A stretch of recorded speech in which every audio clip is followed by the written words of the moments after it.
at the center and the planets arrayed around it, a fact not known to European science till around 300 years ago.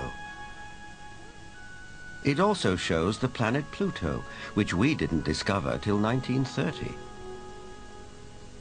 And amazingly, there's another planet, which the Sumerians called Nibiru, and believed that it was from where the Anunnaki, or celestial giants, came from.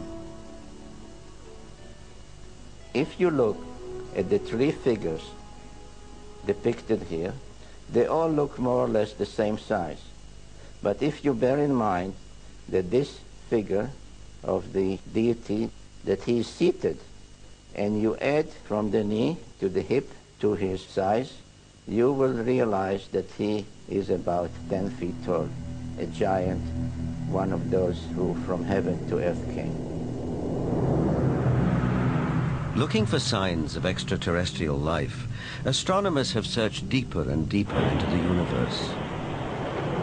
But all along, maybe they should have been looking closer to home. For it's in our own solar system that a mysterious object has recently been detected, near where the Sumerians placed their planet Nibiru, home of the Anunnaki.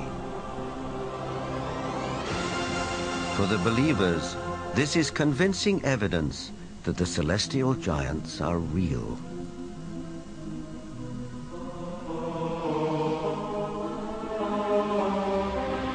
The ancient Sumerian text, just in a very broad overview, basically tell us that more than 400,000 years ago that these Anunnaki came from space and landed on the earth in the Tigris-Euphrates Valley.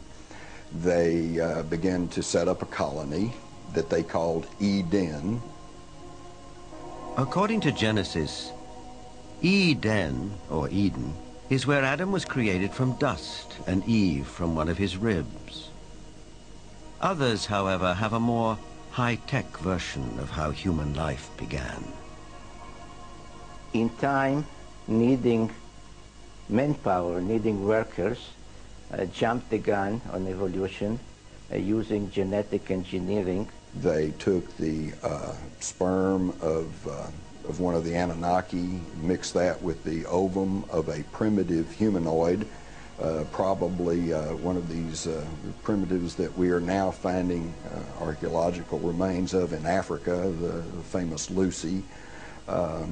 And they produced a hybrid which eventually became Cro-Magnon, or modern man.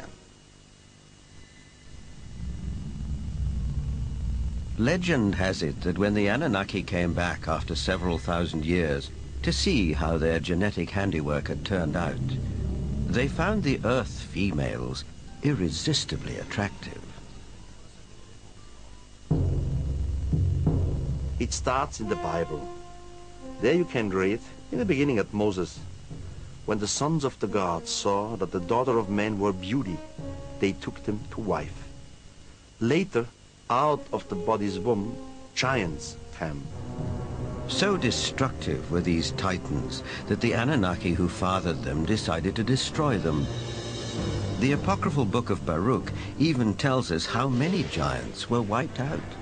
The book of Baruch says, "Then the Lord created the great flood, destroyed all life, which then was on earth, including the 490,000 giants."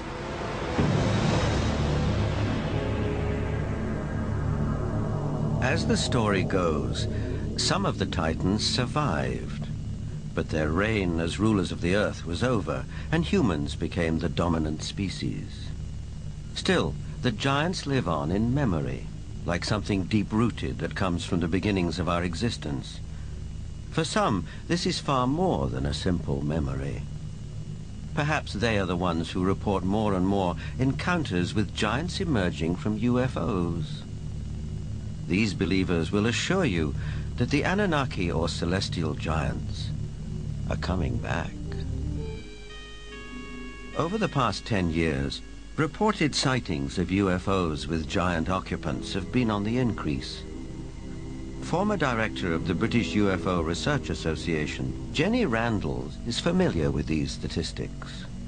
From an analysis of 15,000 encounters with beings, giant encounters have increased every single year since the 1965 period onwards, and we are therefore getting far more reports of giants being seen today than we did 30 or 40 years ago. The apocryphal books of Enoch are believed by many to be over 5,000 years old. In them, Enoch writes about how he was taken up to the heavens by two men of great height. In this celestial journey, he also talks of meeting those who from heaven to earth came. Two huge men appeared to me, the like of which I had never seen on earth. Their faces were shining like the sun. Their eyes, too, were like a burning light. Then they took me up and carried me to the first heaven. And they fly with their wings and do the rounds of all the planets. They led before my face the elders, the rulers of the stellar orders. These groups carry out and carefully study the movements of the stars. Enoch is taken up to the sky at least 3 times. In our today's view, we would say he was taken up to a mother spaceship. There he has a discussion with what is called the highest, whatever the highest is. We would say maybe the commander of the spaceship. In other words, Enoch is what we would call a victim of alien abduction. This might seem like a far-fetched interpretation of a text written a very long time ago.